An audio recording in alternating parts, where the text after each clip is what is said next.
देवरानी जेठानी की नोक-झोंक।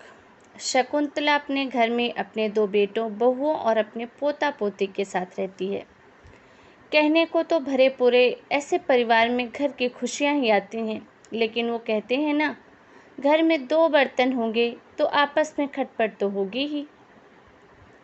रागिनी और रितु दोनों देवरानी जेठानी का रिश्ता ऐसा है जैसा बिजली के साथ पानी। दोनों जब भी साथ में मिलती हैं तो हो उठती है चिंगारी। अब दोनों देवरानी जेठानी जब एक ही छत के नीचे रहेंगी तो पूरे घर में आए दिन तो संग्राम होगा ही। तो चलिए देखते हैं। मैंने बोला ना, आज खाने में गट्टे की सब्जी बनेगी तो वही बनेगी। अरे ऐसे कैसे बनेगी? एक बार मैंने बोल दिया ना, आज खाने में पुलाव और मटर पनीर बनेगा तो वही बनेगा। ये आपका ना रोज रोज का हो गया है। जेठानी जी, हर बात में बस अपनी ही मर्जी चलाती हो। इस घर में आपके अलावा भी लोग रहते हैं। मैं इस घर की बड़ी बहू हूँ, इसलिए मैं जैसा बोलूँगी वैसा ही होगा।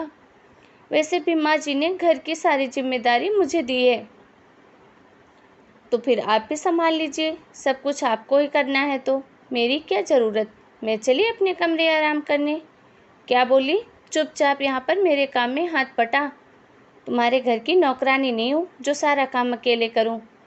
दोनों देवरानी जेठानी आपस में लड़ रही होती हैं कि तभी उन्हें हॉल से बच्चों के लड़ने की आवाज़ आती है। मैंने बोला ना, चैनल चेंज मत कर, वही सुपर हीरो वाला शो देखना है। लेकिन मुझे ये डॉल शो देखना है। तो ये शो अपनी मम्मी के फ़ोन में देख लेना। जब घर में इतना बड़ा टीवी है तो मैं ये शो फ़ोन में क्यों देखूँ? तू ही जाकर देख ले अपनी मम्मी के फ़ोन में। मैं रिमोट नहीं दूँगी। दोनों देवरानी जेठानी हॉल में आकर उन्हें लड़ते हुए देखती हैं। अरे क्यों लड़ रहे हो दोनों? शांति से टीवी भी नहीं देख सकते क्या? मैं तो शांति से ही देख रहा था मम्मी, इसी ने आकर चैनल चेंज कर दिया।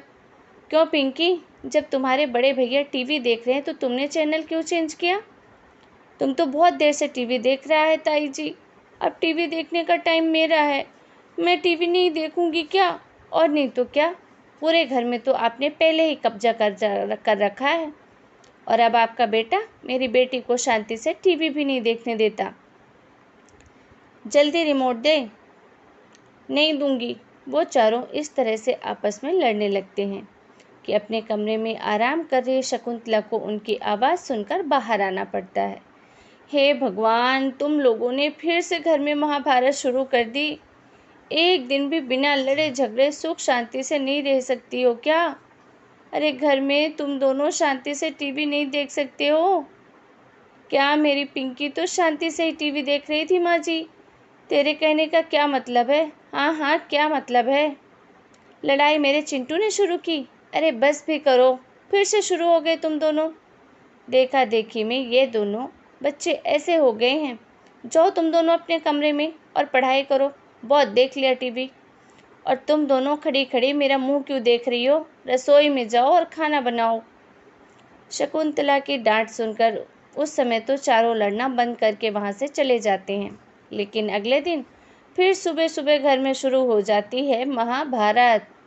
ये आपने आलू क्यों उबाले हैं? आपने क्यों उबाले? मतलब आलू के पराठे बनाने के लिए।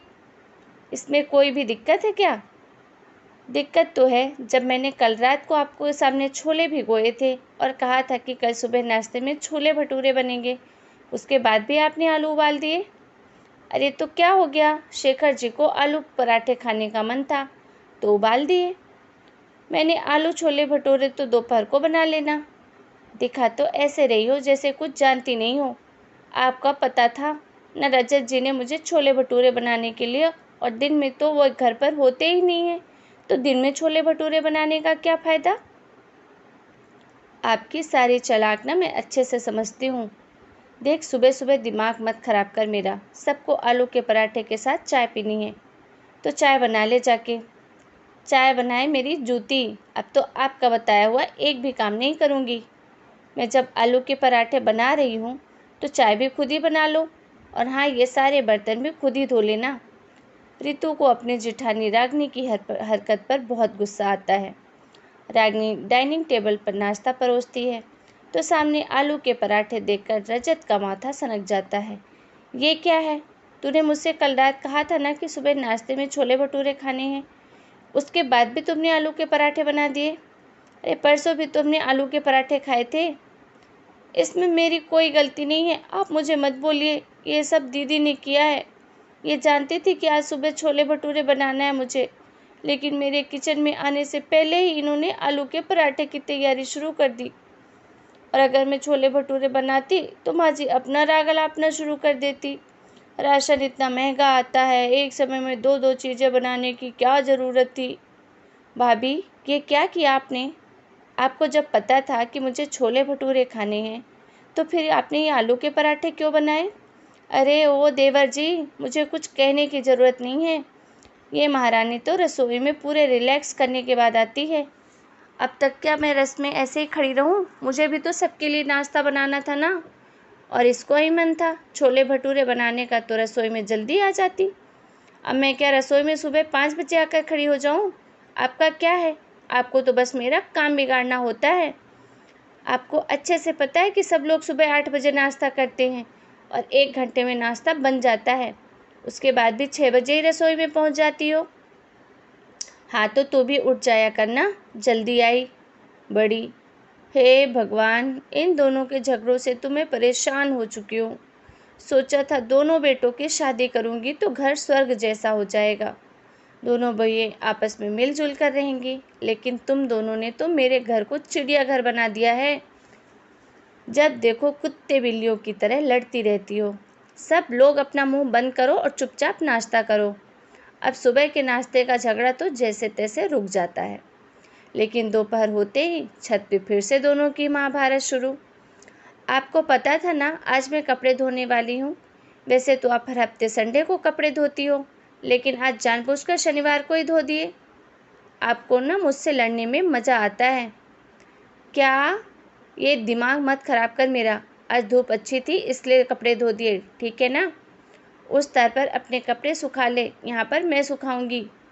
इतने सारे कपड़े एक तार पे कैसे सुखाऊं? मैंने पूरे 2 घंटे लगाकर कपड़े धोए, इसलिए मुझसे बहस करने की तो सोचना भी मत। मैं ये कपड़े बिल्कुल नहीं हटाऊंगी। दोनों की दोनों एक दूसरे के कपड़े हटाने के लिए कपड़ों का तार खींचने लगती है और इसे खींचातानी में रागिनी की साड़ी फट जाती है। हे भगवान, ये क्या किया तूने? इतनी महंगी साड़ी फाड़ दी। बस बहुत हो गया, तूने मेरी साड़ी फाड़ी ना, अब देख मैं तेरी साड़ी भी फाड़ दूंगी। अरे आप ये क्या कर रही हो? मैंने कोई जानबूझकर थोड़ी ना आपकी साड़ी फाड़ी है, रुक जाइए। क्या कर रही हैं आप? रागिनी तार पर से रितु की साड़ी उठाती है और उसे फाड़ने लग जाती है।